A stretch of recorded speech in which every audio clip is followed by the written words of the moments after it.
NYX Professional Makeup ir jauna Ziemassvētku kolekcija, tā kā piedāvāju to kopā izmēģināt. Un tā gatavojas Ziemassvētki, būs arī konkurss, kurā jums būs kādam iespēja tikt pie šiem te produktiem. Nu, ne konkrēti šiem, bet tādiem pašiem. Un, lai piedalītos konkursā, dodies uz mani Instagram kontu, tur būs visi noteikumi. Un kā jums liekas, kas šobrīd trūkst manai sejai? Varat neatbildēt, jo tas ir liners. Un kādam jums, kurš piedalīsies konkursā, arī būs iespēja tikt pie šāda te lineru.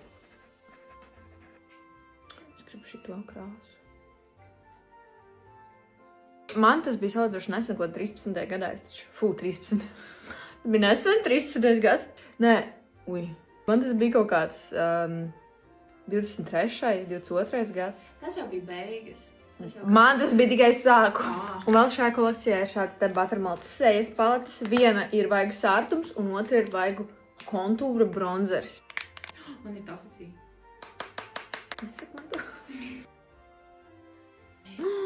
Pastāst, cik smuks rozā šeit. Es šito riktīgi uzmanīju. Viņš tāds Barbie rozā.